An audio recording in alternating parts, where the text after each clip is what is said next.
Universal Productions presents The Voices of History.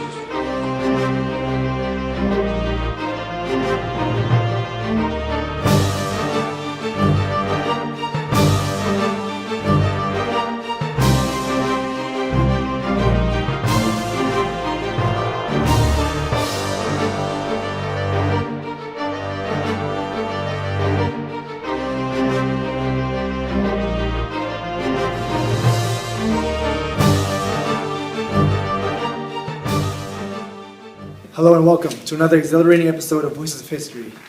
And as always, the host with the most. Oh wait, that's me. Well, to all of you returning viewers, remember changing the channel or leaving your seat are both considered violations of your contract and are punishable by cake. Not the good one, not the good kind either. But for all of you new viewers, here are the rules of my house. First, we invite different people from across time and space to give greater insight into shenanigans of important historical and cultural significance. Then, because we at the show value each and every person's ideas and beliefs, we throw a mystery guest into the mix to prove them wrong. Oh, and by the way, I am amazing. Now introducing your first invitee from the early 20th century, scholar, historian, and plantation owner, sympathizer, Mr. Chen. You brute! Hello there, please introduce yourself. Hello, I am Mr. Chen. Let go, we can Let go, What's going on? What is this? Where am I? You are an involuntary guest of their talk show, Voices of History. Who the hell are you? I thought you would never ask. I'm magnificent. Oh, and the talk show host, Captain Cray Cray. Warmer question, who is magnificent? What? Wrong answer. My name is neither huh nor what. But seeing as how it was a warmer question, and I am wonderfully magnanimous, I will forgive you. Second question, how important were slaves throughout American history? They're not important. They're just the tool to build the greatest America. Wouldn't you be more interested in the founding fathers? What's your opinion on this? I'm telling you, slaves were like a cat Malcolm to development of America. Without us, you guys still drinking tea with your pinky up and eating scones. Most amusing. Next question. What impact did bondage have on those who endured it, aka slaves? Well, slavery was an institution that introduced the wonders of white civilization to those poor uncivilized chaps.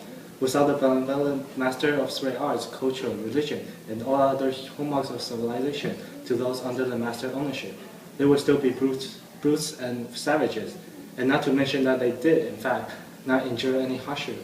They were treated humanly and with much kindness. What's your take in the queue? I think he's super crazy to believe such nonsense. What? Did you just call me a lobster? I did not just call you whatever you say, you panda. Just whatever you say is nonsense. Before becoming a slave, either young women and men have their own cultural growth, because slavery was so harsh on them that destroyed all the cultures they had. You know nothing. Everyone knows that plantation owners were kind to all their slaves. But even if your gobbledygook was correct, their older culture, as your call, was replaced with superior white culture, and thus it was as improvement. Those lashes were for their own good. Those poor creatures didn't understand anything else except brute force. And like you punish your child, and it's for their own good. So you must discipline your slave for his or her own good. Stand banana. Ransom pineapple. Apple coconut. How did you know? You weren't there. Dinner with you. How horribly educational. And because your voices make my ears cry, I so desperately want to show you all and have a surprise for you. What would you say if I told you I have someone backstage who was actually there? What? Uh-oh. Introducing our mystery guest, the renowned former slave, adventurer, and currently not a slave, Johnny.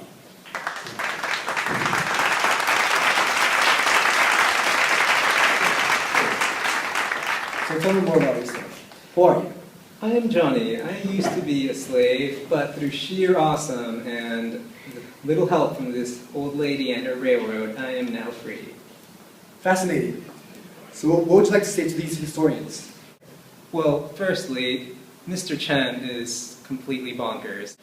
I wouldn't be saying anything, Miss Tran. Although you're not as cray-cray as Mr. Chen, you are still quite bonkers. Now the best part of the show, after me of course, when everyone is proven wrong. Hooray!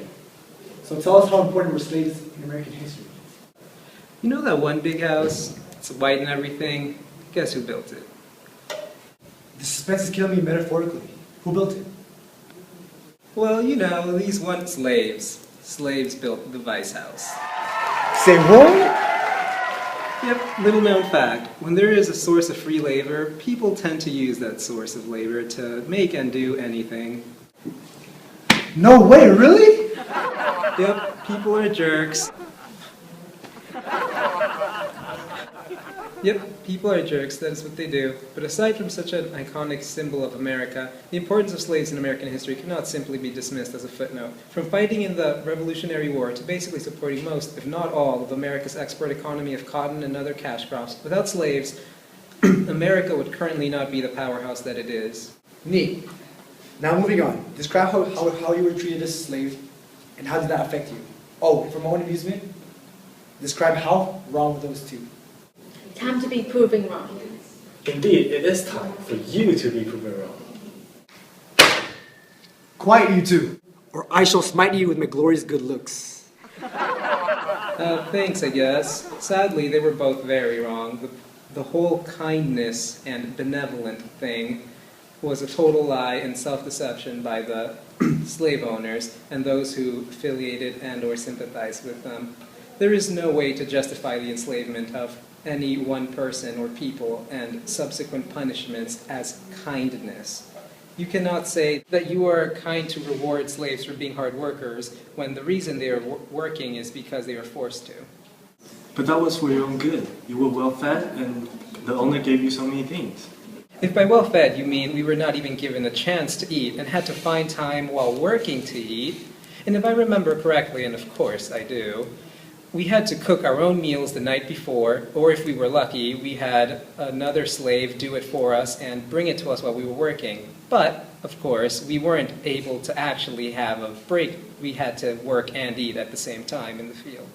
See, I told you they were mistreated and their culture crushed out of them. Well, even if they were, it was to replace their former culture with the superior one.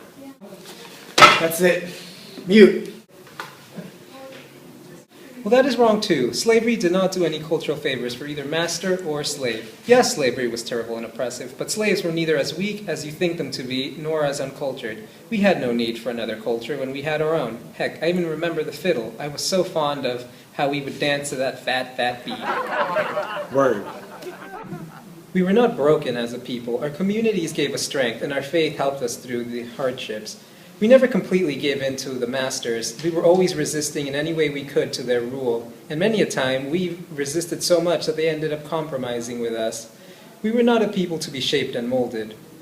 Such courageousness is inspiring.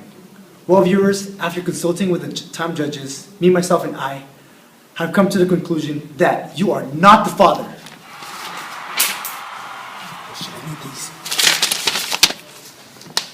There it is. Okay, the real conclusion. As stated by the aforementioned super judges is, slavery was not cool. And to really try to understand it, one has to consult sources that come from those who actually experienced it. But not only that, one has to also consider multiple viewpoints, because undoubtedly, there will be bias.